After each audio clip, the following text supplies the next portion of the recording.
Hello my dear student. जैसा कि हमने तय किया था कि अगली क्लास 10th की हम लोग स्टार्ट करेंगे, जिसमें हम सबसे पहले फिजिक्स का पोर्शन लेकर चलेंगे। और वहां पर हमने ये भी देखा था कि फिजिक्स में कौन कौन से चैप्टर्स हमको पढ़ने हैं।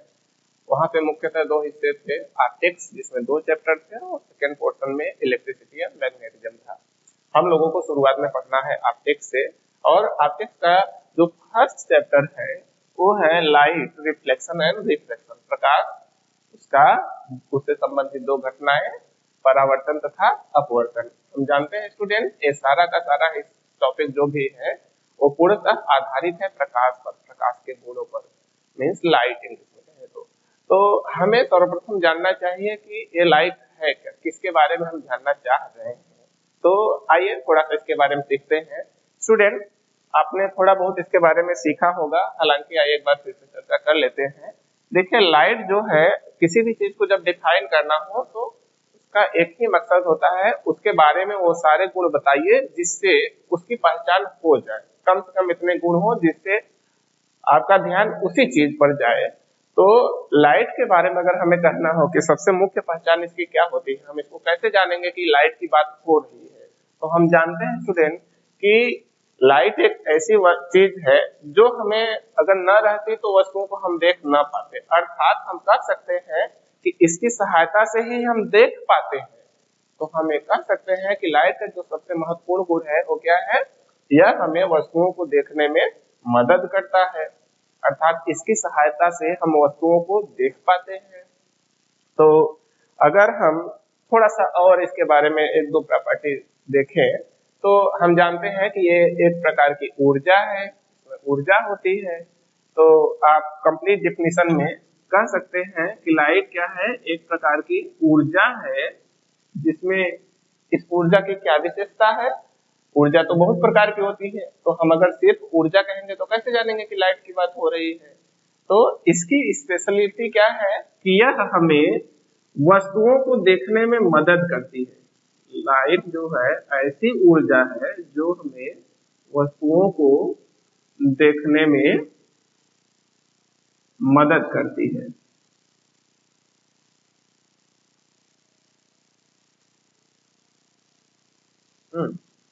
और इसके बारे में थोड़ा सा और प्रॉपर्टीज की बात करें तो जैसे आप 6, 7, 8 में क्लासेस में जो पढ़ा था, तो आपने एक और प्रॉपर्टी पढ़ा है इसके बारे में कि यह सीधी रेखा में चलता है, कुछ इस तरह से पढ़ा है। हालांकि इन चीजों को हम आगे कवर करेंगे स्टूडेंट। लेकिन अगर आप हर क्लासेस में जाएंगे जब, तो आप देखेंगे कि जो कि लाइट के बारे में, हर चीज के बारे में निरंतर प्रयास होते रहते हैं अधिक अधिक जानकारी हासिल करने की। तो प्रकाश पे और जो जानकारी अभी आई है उसके हिसाब से प्रकाश एक विद्युत चुंबकीय तरंग है। आज के समय में प्रकाश के बारे में जो सबसे अच्छा डिस्क्राइब करने का टर्म है वो है कि प्रकाश एक विद्युत चुंबकीय तरंग है। विद्युत चुंबकीय तरंग की अगर बात करें तो ये कुछ विशेष प्रकार की तरंगे होती हैं, जिनमें मुख्यतः दो लक्षण होते हैं, दो प्रॉपर्टी एक साथ ट्रेवल करती हैं। एक गुण है उसका विद्युत और दूसरा है चुंबकीय। इनकी विशेषता ये होती है कि जो विद्युत वाला गुण है वो चुंबकीय को उत्पन्न करता है, प्रोड्यूस करता है, और चुंबकीय वाला विद्युत को प्रोड्यूस करता है। इस तरह से ये दोनों एक दूसरे को प्रोड्यूस करते हुए आगे चलते जाते हैं, प्रोपेगेट करते हैं, जिसकी वजह से इसको चलने के लिए किसी माध्यम की आवश्यकता नहीं पड़ती, अर्थात ये बिना माध्यम के चल सकती है विद्युत चुंबकीय तरंगे। और हमने पढ़ा था जैसे क्लास 9th में, आप ध्यान दीजिए, वहां पर हमने यांत्रिक तरंगों के बारे में पढ़ा था। तो यांत्रिक तरंगों का एग्जाम्पल था जैसे साउंड, ध्वनि। तो ध्वनि जो है बिना माध्यम के नहीं चल सकता। लेकिन लाइट क्या है, इलेक्ट्रोमैग्नेटिक तरंगे या विद्युत चुंबकीय तरंगे क्या होती है, हमने देखा कि इनको चलने के लिए किसी माध्यम की आवश्यकता नहीं होती है। और थोड़ा सा और इसके बारे में अगर चर्चा करें तो विद्युत चुंबकीय तरंगे बहुत सारे प्रकार की होती हैं, जिनका अगर थोड़ा सा डिस्क्रिप्शन देखना चाहें हम, तो इसमें से एक हिस्सा जो हम जिसके बारे में आज पढ़ने वाले हैं वैसे, वो है प्रकाश। प्रकाश को अभी हम आगे चलकर देखेंगे। इसको मुख्यतः इसके 7 कलर्स कंपोनेंट में आते हैं, जिनको आप विबग्योर नाम से कहीं न कहीं सुने होंगे। ये हिस्सा जो है इसको हम प्रकाश कहते हैं और प्रकाश का स्पेक्ट्रम भी कह सकते हैं। इसमें जो कलर है आपके नाम पता होने चाहिए, V for violet, indigo, blue, green, yellow, orange and red. अगर इनके अलावा विद्युत चुम्बकीय तरंगों की बात करें तो वायलेट से ज्यादा ऊर्जा होती है अल्ट्रा वायलेट में। इससे ऊपर जाएंगे आप तो मिलेगा एक्स रेज, और इससे भी ज्यादा एनर्जी होती है गामा रेज में। और कम एनर्जी की बात करें तो रेड से कम एनर्जी होती है इंफ्रारेड में, उससे भी कम माइक्रोवेव में, और फिर रेडियो वेव में। एनर्जी की जगह हम frequency term, wavelength term use कर सकते हैं। ऊपर जाएंगे जैसे जैसे तो फ्रीक्वेंसी बढ़ती है, और नीचे जाएंगे तो वेवलेंथ बढ़ता है। और वेव्स की एनर्जी की बात अगर करें तो ऊपर जाएंगे फ्रीक्वेंसी भी बढ़ेगा और एनर्जी भी बढ़ती है इसमें। तो ये जो हमने सारी ईएम वेव को व्यवस्थित ढंग से लिखा है, इसको कहते हैं इलेक्ट्रोमैग्नेटिक स्पेक्ट्रम। याद रखिए स्टूडेंट, जब किसी एक तरह की चीजों को या विशेष रूप से तरंगों को उसकी फ्रीक्वेंसी या किसी तरंग दैर्ध्य के घटते या बढ़ते क्रम में व्यवस्थित करके रखते हैं तो उसको हम स्पेक्ट्रम का नाम देते हैं। तो एक इसके लिए हमने किसको अरेंज किया है, हमने यहाँ पर विद्युत चुम्बकीय तरंगों को अरेंज किया है, तो हम कहेंगे क्या है, विद्युत चुम्बकीय तरंगों का स्पेक्ट्रम, इलेक्ट्रोमैग्नेटिक स्पेक्ट्रम। अब देखिए बच्चों, यहाँ पर बहुत सारे हमने देखा कि पार्ट्स है, इसमें बहुत सारे तरह की तरंगे इसमें मौजूद है इलेक्ट्रोमैग्नेटिक स्पेक्ट्रम में। लेकिन हम इनमें से कैसे पहचानेंगे कि कौन सा हिस्सा ऐसा है, इसमें से किसको हम प्रकाश नाम दें। आपने कहा कि विद्युत चुम्बकीय तरंग, प्रकाश एक विद्युत चुम्बकीय तरंग है, तो इसमें ये तो बहुत ढेर सारी मिल गई, इसमें से हम किसको कहें। तो वहां पर कंडीशन आपको मिलती है कि देखिए फ्रीक्वेंसी इसकी तो बहुत ज्यादा ब्रॉड है, बहुत फैली हुई है, इसमें से एक छोटा सा रेंज अप्रॉक्सीमेटली 390 से 780 नैनोमीटर कह सकते हैं आप। या एक चीज ध्यान रखिए स्टूडेंट, इसमें ये जो हमने वैल्यू लिखा है ये रिजिड नहीं है, हार्ड बाउंड्री नहीं है, इसमें फ्लक्चुएशन हो सकता है कहीं 390 की जगह 400 लिखा हो, 400 से 800 लिखा हो, या 400 से 700 नैनोमीटर भी लिखा मिल सकता है, क्योंकि ये रिजिड बाउंड्री नहीं है। क्योंकि इसकी बारे में बता रहा है कि कितना हमारी आंखें सेंस कर सकती है, तो इसकी लिमिट कम ज्यादा हो सकती है। तो अप्रॉक्सीमेटली 390 टू 780 नैनोमीटर अगर वेवलेंथ है तो उसको हम जनरली लाइट का नाम देते हैं, उस हिस्से को हम प्रकाश कहेंगे। और ये वेवलेंथ स्टूडेंट निर्वात के लिए दी गई है, समझिएगा जरा। जो तरंगे होती हैं उनकी अलग अलग माध्यम में चलने पर तरंग दैर्ध्य का मान बदलता है, इसीलिए तो उनकी चाल भी बदलती है। तो तरंग दैर्ध्य बदलेगा, लेकिन हम कैसे कहें कि किस तरंग दैर्ध्य को आप प्रकाश कर रहे हैं, इसीलिए याद रखना है ये जो हमने लिमिट दिया है वो निर्वात के लिए है। और किसी तरंग का एक ऐसा गुण भी होता है जो कभी नहीं बदलता, हम लोगों ने क्लास 9 में पढ़ा भी है, तो हम जानते हैं वो है आवृत्ति। किसी भी तरंग का आवृत्ति उसका कैरेक्टरिस्टिक प्रॉपर्टी होती है, चारित्रिक गुण, अर्थात जो उसकी पहचान है, उसका जो चरित्र है, अर्थात वो कभी बदल ही नहीं सकता। एक बार प्रोड्यूस हो गई तरंग तो उसकी frequency can not be change, कभी भी चेंज नहीं की जा सकती। उसके साथ और तरंगे मैच मिक्स की जा सकती हैं, उनको सेपरेट किया जा सकता है। इस प्रोसेस को हम आगे की क्लासेस में बढ़ेंगे हालांकि, लेकिन अभी बस याद रखिए कि किसी भी तरंग की फ्रीक्वेंसी को कभी चेंज नहीं किया जा सकता। तो हम फ्रीक्वेंसी के टर्म में भी डिफाइन कर सकते हैं प्रकाश को। तो उसके टर्म में अगर कहें तो अप्रॉक्सीमेटली होता है 400 टू 790 टेराहर्ट्ज। टेरा जानते हैं आप लोग स्टूडेंट,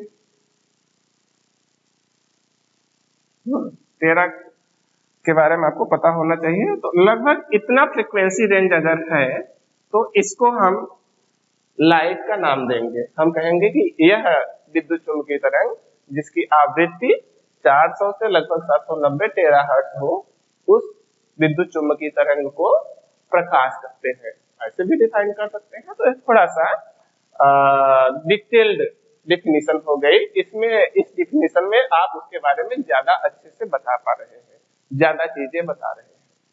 हालांकि अभी आपके क्लास के हिसाब से बस इतनी डिफिनीशन सफिशिएंट है, पर्याप्त है कि प्रकाश एक प्रकार की ऊर्जा है जो हमें वस्तुओं को देखने में मदद करता है। चलिए अच्छा, हम आगे चलते हैं। इसमें एकदम बेसिक चीज है, बहुत ज्यादा आपको परेशान होने की जरूरत नहीं है, हालांकि ये चीजें आपको ऑलरेडी याद होगी। आइए अच्छा आगे चलते हैं। हमारा नेक्स्ट टॉपिक है स्टूडेंट, देखिए हम अगर प्रकाश के बारे में अध्ययन कर रहे हैं तो हम उसको यहाँ पे हमें रिप्रेजेंट करने की भी जरूरत पड़ेगी, हमें दिखाने की भी जरूरत पड़ेगी कि प्रकाश कैसे चल रहा है, कैसे वहां पर घटनाएं हो रही हैं। तो उसका प्रदर्शन करने के लिए उसके एक गुण का यूज करते हैं। जैसा कि आपने सीखा है कि प्रकाश सीधी रेखा में चलता है, तो यदि प्रकाश सीधी रेखा में चलता है तो उसको रिप्रेजेंट करने के लिए, प्रदर्शित करने के लिए हम सीधी रेखा का यूज कर सकते हैं। और क्योंकि वो किसी एक विशेष दिशा में चलता है तो दिशा दिखाने के लिए इसमें हमें जरूरत पड़ेगी एरो की, तीर के साथ, तीर के निशान के साथ दिखाना पड़ेगा। तो यदि आप प्रकाश के मार्ग को ध्यान से समझिए, प्रकाश किधर चल रहा है उसके रास्ते को एक स्ट्रेट लाइन से, सीधी रेखा से तीर के साथ निरूपित करें, दिखा रहे हैं। इस रिप्रेजेंटेशन को, अर्थात जो कुछ आपने यहाँ पे दिखाया है, इस निरूपण को ही हम नाम देते हैं प्रकाश किरण। इसी को हम कहते हैं प्रकाश किरण, इंग्लिश में कहते हैं रे ऑफ लाइट। स्टूडेंट की जो प्रकाश किरण है वो क्या है? जनरली हम ये कह सकते हैं कि एक रिप्रेजेंटेशन है, सिर्फ एक उसको दिखाने के लिए, किताब कॉपी पे कहीं पे बनाना है हमें, तो हम कैसे उसको इमेजिन करेंगे कहाँ प्रकाश जा रहा है, तो हम स्ट्रेट लाइन से उसको रिप्रेजेंट करेंगे और उसी को कहते हैं प्रकाश किरण। सिंपल है। और अगर हम कहीं पर एक्चुअल केस देखें, जैसे टॉर्च जला रहे हैं जहां से प्रकाश निकल रहा है, तो आप देखेंगे वहां से प्रकाश फैल कर चलता है। जनरली एक स्ट्रेट लाइन, खाली पतला सा न होकर थोड़ा थिकनेस में चलता है। इसका मतलब वहां पे अगर मोटाई है तो एक से ज्यादा वहां पर प्रकाश किरणें चलेंगी। तो प्रकाश किरणें अगर समूह में चल रही हैं एक साथ, जनरली हमेशा ऐसा ही होता है, तो प्रकाश किरणें जब एक साथ समूह में हो तो इनके समूह को कहते हैं किरण पुंज। इसको हम नाम देते हैं किरण पुंज। इंग्लिश में इसको कहेंगे हम beam of light, beam of light. तो ये आसान सी डिफिनेशन थी कि प्रकाश के, ये हमने इसलिए चर्चा किया क्योंकि इसकी बीच बीच में जरूरत पड़ेगी। सबसे ज्यादा हम यूज करेंगे बार बार शब्द प्रकाश किरण, तो हमें पता होना चाहिए कि प्रकाश किरण क्या होता है। हमने देखा कि प्रकाश अगर चल रहा है, प्रोपेगेट कर रहा है, याद रखिएगा प्रकाश के लिए चलना शब्द यूज नहीं करते हैं। चलना शब्द जनरली यूज करते हैं हम जैसे कोई वस्तु चल रही है जिसका हमें स्थिति पता हो, स्थिति बता सके, उसके लिए चलना शब्द यूज करते हैं। लेकिन किसी तरंग के लिए सामान्यतया गमन शब्द का प्रयोग करते हैं। एक गेट बंद करना है प्रवीण।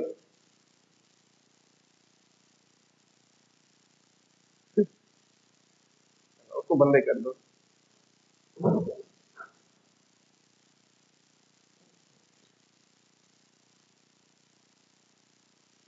प्रकाश के लिए हम लोग चलना नहीं बल्कि गमन शब्द का प्रयोग करेंगे। इंग्लिश में इसी तरह से मोशन नहीं कहेंगे कि मोशन ऑफ लाइट, बल्कि प्रोपेगेशन ऑफ लाइट यहाँ पर टर्म यूज किया जाता है। ये शब्द आप ध्यान रखेंगे।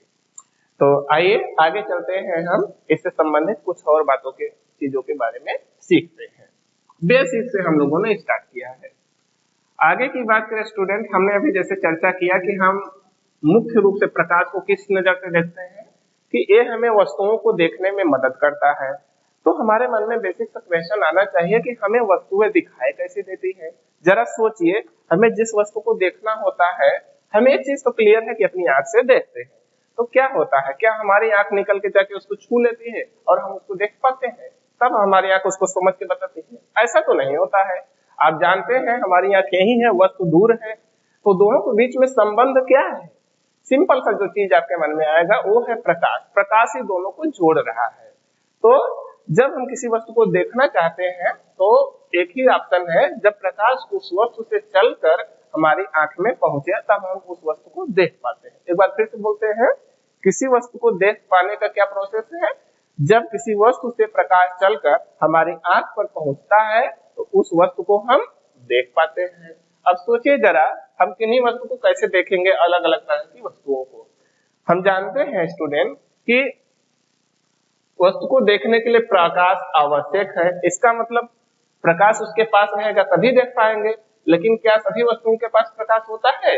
आप जानते हैं नहीं, क्योंकि वस्तुएं कुछ ऐसी होती हैं जो प्रकाश खुद से उत्सर्जित करती हैं, जिनके पास खुद का प्रकाश होता है।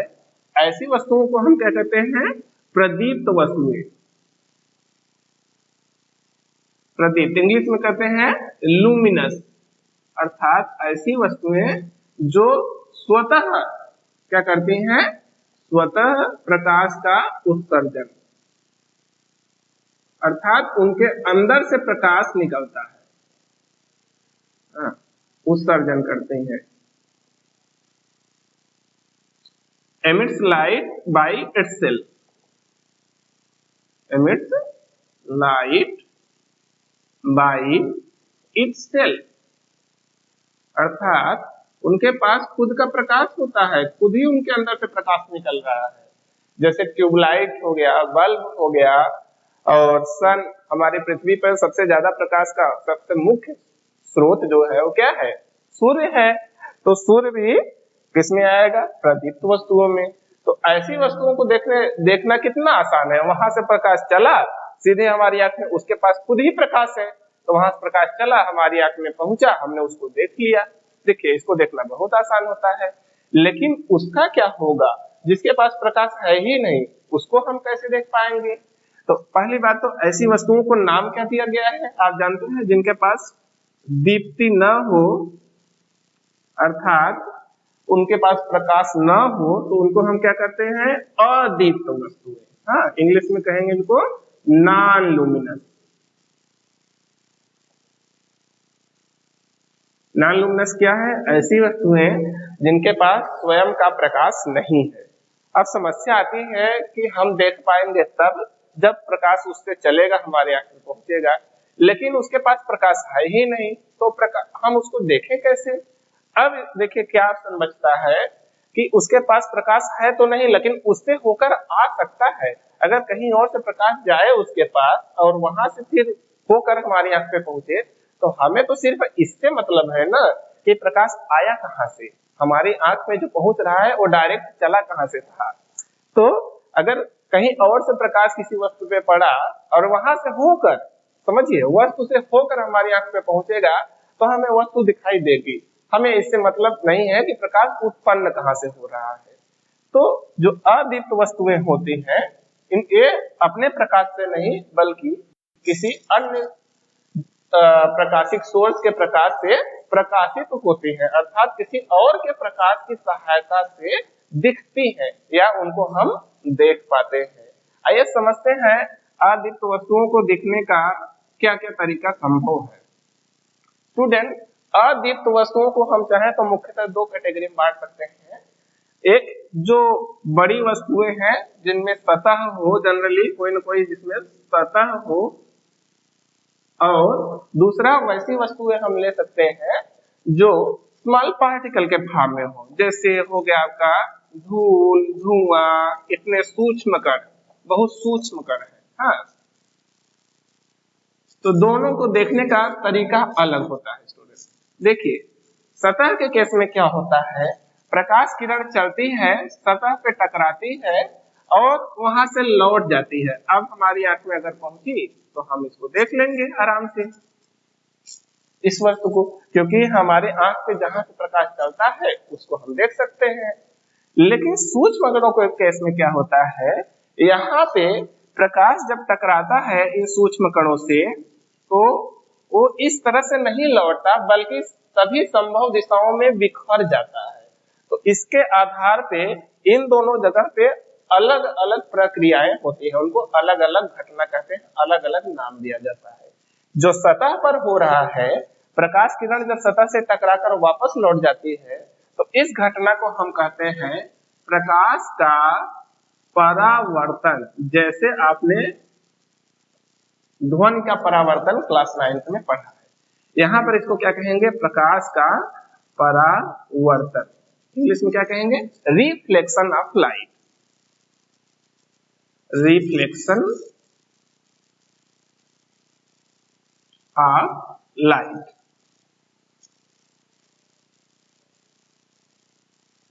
और ये जो घटना हो रही है जिसमें प्रकाश सूक्ष्म कणों से टकराता है और वो बिखर जा रहा है, सभी दिशाओं में बिखर जा रहा है, इस घटना को हम नाम देते हैं प्रकाश का प्रकीर्णन। देखिए स्टूडेंट, आप लोगों ने क्लास 6, 7, 8 में बीजों का प्रकीर्णन पढ़ा था। हाँ, वहां पे क्या बीज फैल जाते हैं, ऐसे कोई चीज जब बिखर जाती है, फैल जाती है, तो उसको प्रकीर्णन कहते हैं, इंग्लिश में कहते हैं स्कैटरिंग। तो इस घटना को हम कहेंगे प्रकाश का प्रकीर्णन। इसकी सहायता से हम वस्तु को, मतलब धूल या धुआं को देख पा रहे हैं, इंग्लिश में कहेंगे इसको स्कैटरिंग ऑफ लाइट। अब ये जो दोनों अलग अलग घटनाएं हैं, हम देख रहे हैं कि शुरू में ही हमने चर्चा किया है, इस चैप्टर में हम सीमित रहेंगे दो ही मुख्य घटनाओं पे, परावर्तन तथा अपवर्तन। अब ये तो एक्स्ट्रा हो गया, इसको जो है हम पढ़ेंगे अगले चैप्टर में, प्रकाश का प्रकीर्णन। अभी हमको पढ़ना है सिर्फ एक घटना के बारे में, पहली वाली, जो कि क्या हो रहा है, प्रकाश किरण किसी सतह से टकराकर लौट जा रही है, और इसको नाम क्या दिया गया है, परावर्तन, मीन्स रिफ्लेक्शन। तो हम कहेंगे कि अगर पूछा जाए आपसे परावर्तन क्या है, तो आपने देखा कि परावर्तन इसी घटना को कह रहे हैं। यहाँ पे जो कुछ भी हो रहा है, क्या हो रहा है, प्रकाश किरण सतह से टकरा रही है और लौट जा रही है, बस क्या हो रहा है, सतह से टकरा रही है और लौट जा रही है। इसी घटना को हम कहते हैं प्रकाश का परावर्तन, और हमें आगे के टॉपिक में इसी पर अध्ययन करना है। आइए अच्छा हम आगे चलते हैं।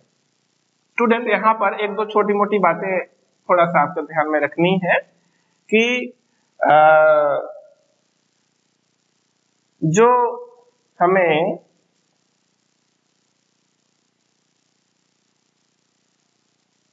अलग अलग सतह दिखाई देते हैं, देखिए एक ही प्रकाश सब पर पड़ रहा है, फिर भी सब वस्तुएं अलग अलग रंग की क्यों दिखाई देती हैं। इसका मुख्य कारण ये होता है स्टूडेंट कि सभी वस्तुएं अलग अलग, देखिए जैसे एक एग्जांपल हम ले रहे हैं कि अभी जैसे दिन का समय है, अभी हम जितनी वस्तुओं को देख पा रहे हैं, मुख्यतः अधिकांश वस्तुएं उसमें से अदीप्त है, किसी के पास खुद का प्रकाश नहीं है, फिर भी कोई वस्तु हमें लाल दिखाई दे रही है, कोई हरा दिखाई दे रही है, कोई नीला, पीला, अलग अलग रंग की हमें वस्तुएं दिखाई दे रही है। ऐसा आपने सोचा है कि क्यों होता है? देखिए, हमें एक चीज समझा है कि सब उनके पास खुद का प्रकाश नहीं है, वो दिख कैसे रहे हैं, किसी अन्य के प्रकाश से। अभी किसके प्रकाश से दिख रहे हैं? सूर्य के प्रकाश से। अब सोचिए, सूर्य ने क्या सभी को अलग अलग रंग का प्रकाश दिया है? चलो तुमको हम लाल वाला दे रहे हैं, तुमको हम हरा वाला दे रहे हैं, तुम हरा वाला लौटाना, ऐसा तो है नहीं। हमने ये देखा कि सूर्य से जो प्रकाश आ रहा है वो सभी वस्तुओं पे एक ही प्रकाश पड़ रहा है, फिर वहां से लौटकर हमारे आंख में किसी से हरा दिख रही है, मतलब वो हरा वहां से आ रहा है, जो वस्तु लाल दिख रही है इसका मतलब उससे हमारे आंख पे लाल रंग का प्रकाश आ रहा है। तो ऐसा क्यों हो रहा है और कैसे संभव हो पा रहा है? तो स्टूडेंट देखिए, जितनी भी वस्तुएं होती हैं उनका एक विशेष गुण होता है कि वो जिस रंग की होती हैं सामान्यतः उसी रंग के प्रकाश को लौटाती है। फिर से बोल रहे हैं, कोई भी वस्तु जिस रंग की होती है सामान्यतया उसी रंग के प्रकाश को लौटाती है, मतलब टकराने के बाद उसी रंग के प्रकाश को परावर्तित करती है और बाकी हिस्सा अवशोषित हो जाता है उस वस्तु में। तो अब ये सोचिए जरा, सिंपल सा क्वेश्चन, थोड़ा सा छोटा सा टॉपिक चर्चा कर लेते हैं।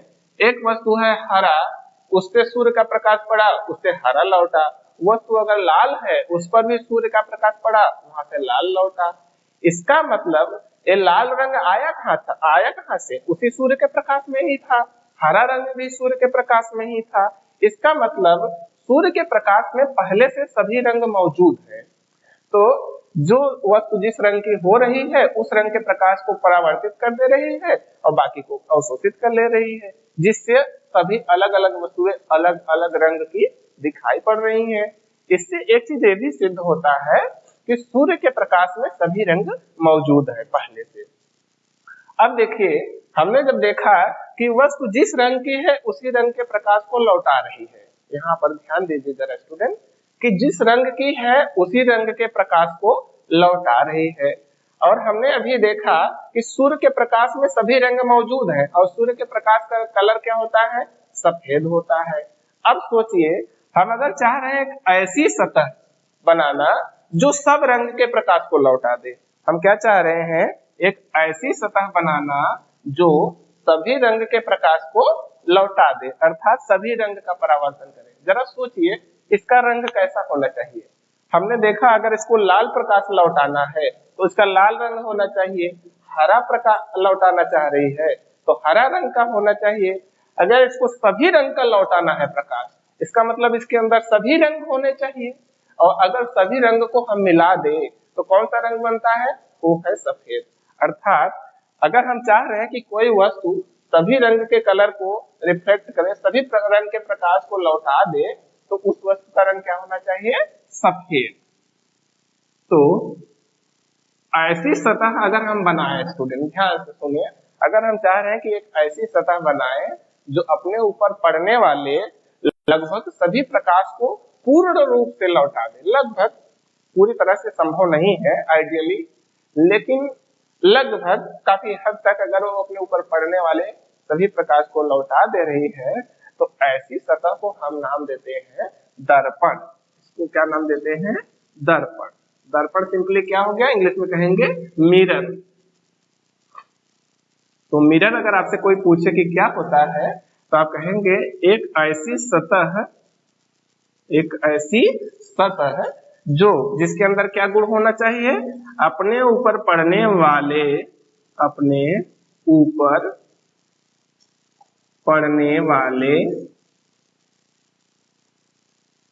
सभी प्रकाश को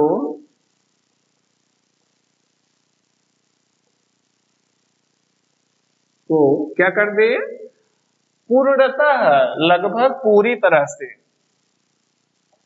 पूर्णतः क्या कर दे, लौटा दे, अर्थात परावर्तित करे। Means a surface which reflects almost all the radiation which is incident on it। अर्थात किसी सतह पे अगर लगभग जितना भी रेडिएशन या प्रकाश पड़ रहा है अगर पूरा को लौटा दे रहा है तो कैसा काम कर रहा है, दर्पण का। अगर पूरा मतलब आइडियल दर्पण हो गया, आइडियल मिरर हो गया, आइडियल तो संभव है नहीं लेकिन लगभग पूरा लगभग करता है।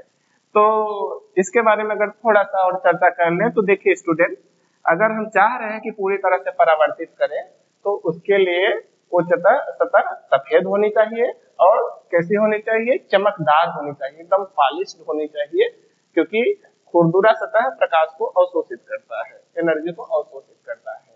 तो अगर हम चाह रहे हैं लौटाना है अधिक से अधिक तो क्या होना चाहिए, पॉलिश्ड होना चाहिए, एकदम चमकदार सतह होना चाहिए। तो हम दर्पण की परिभाषा में चाहें तो कह सकते हैं कि इसकी विशेषता जनरली क्या होती है, अगर हम दर्पण बनाना चाह रहे हैं तो पॉलिश्ड हो, अत्यधिक चमकदार सतह होना चाहिए जो अपने ऊपर पड़ने वाले लगभग पूर्ण प्रकाश को पूरी तरह से परावर्तित कर दे।